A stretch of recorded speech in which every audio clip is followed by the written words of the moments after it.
जितना हिंदू वो लोग हैं उतना हिंदू मैं भी हूँ। मैं इस बात के लिए एकदम निश्चिंत हूँ कि जो बात मैंने कही है उसके प्रामाणिक साक्ष्य हैं, उसके बिना मैंने कुछ भी नहीं कहा है। मैंने ट्विटर पे कम समय गुजारा है, अध्ययन में ज़्यादा गुजारा है, मैं उसी में ज़्यादा अच्छा महसूस करता हूँ। और प्रसंग इसमें ये है, फिर मुझे कहना खराब लग रहा है, मैंने क्लास में भी ये बात कही है कि कहते हुए मुझे लगता है कि जबान कट जाएगी मेरी, लेकिन अब संदर्भ है तो मैं क्या करूँ, कहना पड़ेगा। इस डिस्कशन में मैं ये बता रहा था, जो अगर आपने पूरा वीडियो देखा होगा तो आपको पता भी लग गया होगा। मैं ये बता रहा था कि क्या क्या आरोप तुलसीदास जी पर लगते रहे हैं और क्या क्या उसकी सफाइयाँ दी जा सकती हैं या कुछ लोगों ने दी हैं।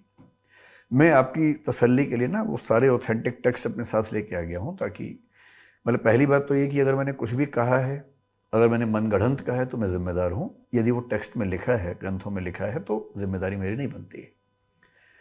मैं इस प्रसंग में ये बता रहा हूँ कि तुलसीदास प्रगतिशील कवि थे, और प्रगतिशील इसलिए थे कि न केवल उन्होंने कुछ नई चीज़ें स्थापित की बल्कि कुछ पुरानी चीज़ों को छोड़ भी दिया। मसलन आपने पहली बात सीता माता की, तो वहीं से शुरू करते हैं, ठीक है।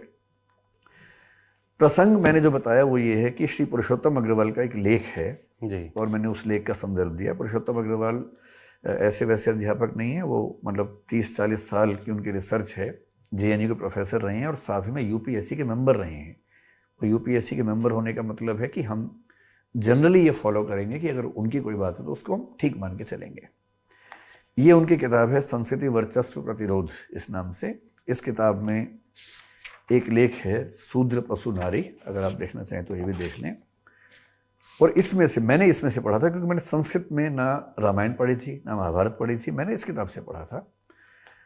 और इस किताब में जब मैंने पहली बार पढ़ा मैं खुद चौंक गया कि ऐसा संदर्भ कैसे है।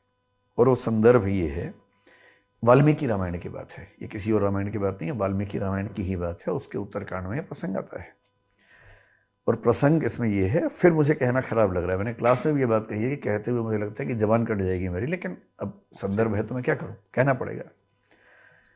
उसमें ये लिख रहे हैं लेखक कि सीता समझती रही कि युद्ध उनकी मुक्ति के लिए हुआ है। ये पृष्ठ 66 है, अगर आप में से कोई भी देखना चाहे तो 66वें पृष्ठ पर नीचे और 67वें पृष्ठ पर थोड़ा ठीक से पढ़ेंगे तो स्पष्ट होगा। जानकारी के लिए बता दूं कि किताब राजकमल प्रकाशन से छपी हुई है। सीता समझती रही कि युद्ध उनकी मुक्ति के लिए हुआ है, राम इस खुशफहमी की कोई गुंजाइश नहीं छोड़ते। यह जो युद्ध किया, विजय प्राप्त की, यह न त्वदर्शन मया कृतः, तुम्हारे लिए नहीं किया। और उसके बाद फिर वो जिक्र करें दो संदर्भों का, एक वाल्मीकि रामायण का और एक महाभारत का। बहुत इंटरेस्टिंग बात है, महाभारत का संदर्भ है। वाल्मीकि रामायण में 6/115 और उसमें 19 से 21वें श्लोक तक जो 3 श्लोक हैं उसमें लिखा है, क्या कोई अच्छे वंश में जन्मा तेजस्वी पुरुष ऐसी नारी को जो दूसरे घर में रहकर आई हो, मैत्री के लोभ में पुनर्वार ग्रहण करेगा। और आगे कुछ कठोर बातें, जिसके बाद अंत में ये कि मैंने तुम्हारा उद्धार किया है, मेरा उद्देश्य सिद्ध हो गया, अब मेरी कोई आसक्ति नहीं, तुम्हारी जहाँ इच्छा हो चली जाओ। ये वाल्मीकि रामायण का प्रसंग है। मैं वाल्मीकि रामायण भी साथ में लाया हूँ, आप चाहे तो उसमें भी देख सकते हैं। तो सर आज पूरी सब किताबें लेकर आए हैं ताकि कोई ये ना कह सके कहाँ से बोल रहे हैं। मैं बिना प्रमाणों की बात करने से बहुत बचता हूँ, संदर्भों के साथ बात करता हूँ। मैंने ट्विटर पे कम समय गुजारा है, अध्ययन में ज़्यादा गुजारा है, मैं उसी में ज़्यादा अच्छा महसूस करता हूँ। उसके एकदम बाद वो क्या कह रहे हैं, महाभारत के रामोपाख्यान में राम का कथन और भी हृदय विदारक है। अब ये महाभारत में देखिए, ये महाभारत लेके आया हूँ और ये महाभारत भी गीता प्रेस की है, जिसको ट्विटर वाले लोग सबसे ज़्यादा प्रामाणिक मानते हैं, वही ये गीता प्रेस गोरखपुर की महाभारत द्वितीय खंड है। इस द्वितीय खंड में एकदम लेटेस्ट, मैंने आज ये बुक नहीं खरीदवाई है जानबूझ के, इसमें पृष्ठ संख्या 918 और 919, ये 2 पेज हैं, 918 919, जिसको भी देखना हो इसमें जाके देखें।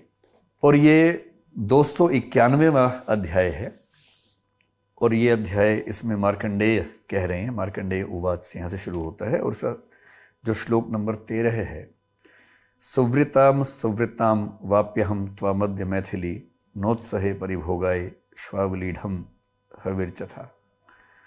हविर्यथा सॉरी। अब इतना खराब है कि मुझे बोलते हुए फिर उतना ही खराब लग रहा है। मिथिलेश नंदिनी, तुम्हारा आचार विचार शुद्ध रह गया हो अथवा अशुद्ध, अब मैं तुम्हें अपने उपयोग में नहीं ला सकता, ठीक उसी तरह जैसे वही बात की जो कुत्ते के चाटे हुए भविष्य को कोई भी ग्रहण नहीं करता। यही बात पुरुषोत्तम जी ने अपने लेख में लिखी थी, इसको कोट करते हुए। अब सवाल है कि हम क्या करें। यूपीएससी में प्रश्न ऐसे पूछे जाएंगे कि स्त्री विमर्श के परिप्रेक्ष्य में तुलसीदास का मूल्यांकन करें, दलित विमर्श के परिप्रेक्ष्य में मूल्यांकन करें। स्त्री विमर्श की बात करते ही इसको कोट किया जाता है कि ऐसा रामायण में था। और महानता क्या है तुलसीदास की?